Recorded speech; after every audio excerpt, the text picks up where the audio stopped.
पॉपकॉर्नपेक्षाही अगदी दुप्पट-तिप्पट फुलणारे आणि अगदी मोत्यासारखे मस्त पांढरेशुभ्र असे आज आपण इथे हे उपवासाचे सांडगे किंवा उपवासाचे वडे तयार केलेले आहेत. बनवायला म्हणाल तर अतिशय साधे आणि सोपे आहे. अगदी कुणाच्याही मदतीशिवाय अगदी झटपट असे हे उपवासाचे सांडगे बनवून तयार होतात. कुठलाही साचा, मशीन कशाचीही गरज लागत नाही आणि तळल्यानंतर तुम्ही बघू शकता अगदी मस्त असे फुलतात. अगदी एकूण एक साबुदाणा छान असा फुलला जातो. तर अगदी सविस्तर व्हिडिओ तुमच्यासोबत शेअर केलेला आहे. त्यामुळे कुठेही स्किप न करता शेवटपर्यंत नक्की बघा. चला तर मग वेळ न वाया घालवता लगेच आपण आजच्या व्हिडिओला सुरुवात करूया. तर इथे मी 1 कप साबुदाणा रात्रभर भिजत ठेवलेला होता. आपण नॉर्मली खिचडीसाठी जसा साबुदाणा भिजवतो अगदी सेम त्याच पद्धतीने आपल्याला हा सुद्धा साबुदाणा भिजवून घ्यायचा आहे. फक्त खूप जास्त भिजवायचा नाही आहे, असा थोडासा मोकळा किंवा सुटसुटीत होईल या पद्धतीने आपल्याला हा साबुदाणा भिजवून घ्यायचा आहे. आता याचं वजनी प्रमाण म्हणाल तर 250 ग्रॅम एवढा हा इथे साबुदाणा मी घेतलेला आहे. हातावर दाबून बघितलं तर अगदी पटकन व्यवस्थित असा तो मॅश होतोय. म्हणजे साबुदाणा अगदी छान परफेक्ट असा आपल्या इथे भिजलेला आहे.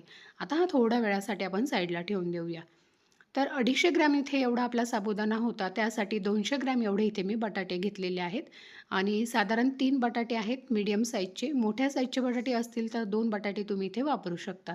बटाटे सुरुवातीला स्वच्छ धुवून घेतले. त्यानंतर त्याची जी वरची साल आहेत ती आपल्याला काढून टाकायची आहे अशा पद्धतीने.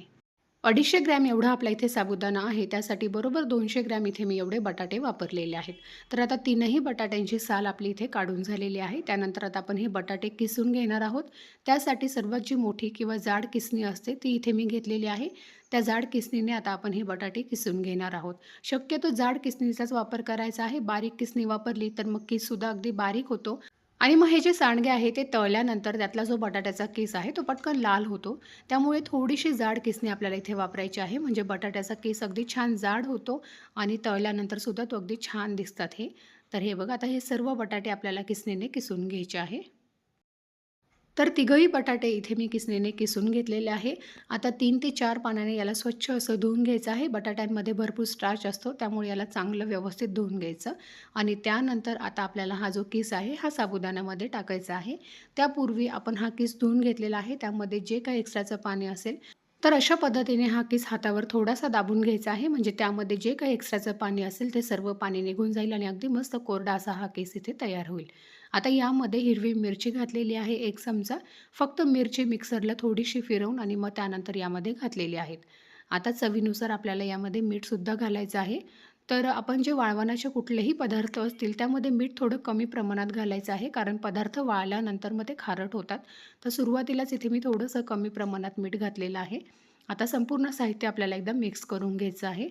तर जर तुम्ही आता इथे उपवासाला जिरं किंवा कोथिंबीर खात असाल तर ते सुद्धा तुम्ही यामध्ये घालू शकता. मी इथे वापरलेलं नाही आहे. फक्त हिरवी मिरची आणि थोडंसं मीठ घातलेलं आहे. आता याला छान व्यवस्थित असं आपल्याला मिक्स करून घ्यायचं आहे या पद्धतीने. खूप साधी आणि सोपी पद्धत आहे. अगदी पहिल्यांदाच जरी तुम्ही हे उपवासाचे सांडगे बनवले ना, तरीसुद्धा अगदी परफेक्ट असे ते बनवून तयार होतील. तर हे बघा संपूर्ण बटाट्याचा किस, साबुदाणा, मिरची आणि मीठ अगदी छान व्यवस्थित मिक्स करून झालेलं आहे. आता याला आपल्याला थोडंसं वाफवून घ्यायचं आहे. त्यासाठी स्टीलची एक चाळणी घेतलेली आहे आणि त्या चाळणीमध्ये आता संपूर्ण साबुदाणा आणि बटाट्याचा किस आपल्याला काढून घ्यायचा आहे.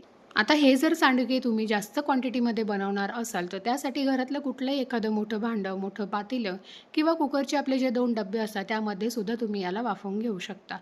आता हा संपूर्ण साबुदाणा आणि बटाट्याचा किस या चाळणीमध्ये इथे मी काढून घेतलेला आहे. चमच्याने एकदा अशा पद्धतीने एकसारखं आपल्याला करून घ्यायचं आहे आणि त्यानंतर आता आपण याला वाफवून घेणार आहोत. तर साबुदाणा थोडासा वाफवण्यासाठी गॅसवर कढईमध्ये थोडं पाणी घेतलेलं आहे. त्यामध्ये एक रिंग ठेवलेली आहे आणि त्याच्यावर आता आपल्याला ही चाळणी ठेवायची आहे. यावर झाकण ठेवायचं आहे आणि फक्त 5 मिनिटांसाठी आपल्याला याला वाफ देऊन घ्यायची आहे. जास्त नाही, फक्त 5 मिनिटं. तर फक्त 5च मिनिटं आपल्याला याला वाफवून घ्यायचं आहे. त्यापेक्षाही जास्त खूप आपल्याला शिजवून घेण्याची गरज नाही आहे. तर हे बघा फक्त 5 मिनिटं मी याला छान अशी वाफ देऊन घेतलेली आहे. बघू शकता तुम्ही. आता गॅस बंद करायचा आहे आणि याला खाली काढून घेऊया. पूर्ण अगदी आपल्याला 100% हा साबुदाणा शिजवायचा नाही आहे. हे बघा 5 मिनिटात मी याला छान अशी वाफ देऊन घेतलेली आहे आणि तुम्ही बघू शकता बऱ्यापैकी हा साबुदाणा असा शिजलेला आहे. आता खूप गरम असल्यामुळे चमच्याने आपल्याला याला छान व्यवस्थित असं मोकळं करून घ्यायचं आहे आणि थोडंसं याला गार करून घेऊया किंवा फॅनखाली तुम्ही याला गार करून घेऊ शकता. आता हा साबुदाणा थोडासा गार झाला, की त्यानंतर आता आपण याचे सांडगे किंवा वडे तयार करून घेणार आहोत. त्यासाठी थोडंसं एका वाटीमध्ये पाणी घेतलेलं आहे. हाताला आपल्याला पाणी लावून घ्यायचं आहे आणि त्यानंतर मिश्रण घ्यायचं आहे, म्हणजे साबुदाणा हाताला चिटकत नाही. आणि अगदी छोट्या-छोट्या साईजमध्ये आता आपल्याला याचे वडे तयार करून घ्यायचे आहे, अशा पद्धतीने. मध्ये-मध्ये थोडंसं हाताला पाणी लावत राहायचं आहे, म्हणजे साबुदाणा जो आहे तो हाताला चिटकत नाही आणि अगदी छान छोट्या-छोट्या साईजमध्ये हे वडे तयार करायचे आहे. कारण हे तळल्यानंतर अगदी छान दुप्पट-तिप्पट फुलतात. त्यामुळे सुरुवातीलाच अगदी छोटे-छोटे वडे मी याचे बनवून घेत आहे.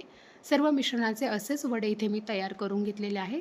आता इथे मी ताटामध्ये किंवा परातीमध्ये बनवून घेतलेले आहे. तुम्हाला हवं असेल तर एखाद्या कागदावर किंवा अशा पद्धतीने ताटामध्ये सुद्धा तुम्ही हे बनवून घेऊ शकता. आता हे जे साबुदाण्याचे सांडगे आहेत, हे आपल्याला फॅनखाली किंवा घरात न सुकवता कडकडीत उन्हामध्ये 2 ते 3 दिवस चांगले असे सुकवून घ्यायचे आहे. म्हणजे ते छान चांगले सुकले जातात आणि 1 ते 2 वर्ष आरामशीर टिकतात, अजिबात खराब वगैरे होत नाहीत. तर हे बघा साधारण 3 दिवस मी अगदी कडकडीत उन्हामध्ये हे सांडगे सुकवून घेतलेले आहेत. मस्त असे सुकलेले आहेत. अशा पद्धतीने छान सुकवून घेतले, की हवाबंद डब्यामध्ये भरून ठेवायचे. अगदी 2 वर्ष, 3 वर्ष टिकतात, खराब वगैरे होत नाही आणि उपवासाच्या वेळेस मस्त तुम्ही याला तळून खाऊ शकता. आता आपण थोडेसे तळून पाहूयात. तळण्यासाठी तेल चांगलं कडकडीत असं गरम करून घ्यायचं आहे आणि अगदी छान तेल गरम झालं की लो टू मीडियम फ्लेमवर आपल्याला मस्त असे हे सांडगे तळून घ्यायचे आहे. थोडे थोडे करून तळायचे आहे, कारण तळल्यानंतर हे अगदी दुप्पट तिप्पट फुलतात. तुम्ही इथे बघू शकता. हे बघा, अगदी थोड्या क्वांटिटीमध्ये टाकले होते तरी अगदी मस्त असे फुलून येतात हे आणि अगदी छान मोत्यासारखे पांढरेशुभ्र दिसतात. अजिबात काळपट वगैरे होत नाही. बघू शकता तुम्ही इथे. मस्त असे हे सांडगे आपले तळून झालेले आहे. आता एखाद्या चाळणीमध्ये काढून घ्यायचं आहे, म्हणजे त्यातलं जे काही एक्स्ट्राचं तेल असेल ते संपूर्ण निघून जाईल. फक्त तळताना अगदी थोडी-थोडी क्वांटिटी घेऊन तळायचं आहे, म्हणजे ते अगदी छान आतपर्यंत व्यवस्थित असे तळले जातात, कच्चे वगैरे राहत नाही. आता हे काढून घेऊया. तर अगदी मस्त पॉपकॉर्नपेक्षाही दुप्पट-तिप्पट फुलणारे उपवासाचे सांडगे किंवा वडे इथे बनवून तयार झालेले आहेत. अगदी छान फुलतात. तुम्हीसुद्धा ह्या पद्धतीने हे उपवासाचे सांडगे किंवा वडे घरी एकदा नक्की बनवून बघा आणि आय होप तुम्हाला माझा आजचा हा व्हिडिओ आवडला असेल. आवडला असेल तर लाईक करा, जास्तीत जास्त शेअर करा आणि अजूनही तुम्ही आपल्या चॅनलला सबस्क्राईब केलं नसेल तर नक्की सबस्क्राईब करा आणि शेजारील बेल आयकॉन देखील प्रेस करा. व्हिडिओ बघितल्याबद्दल धन्यवाद.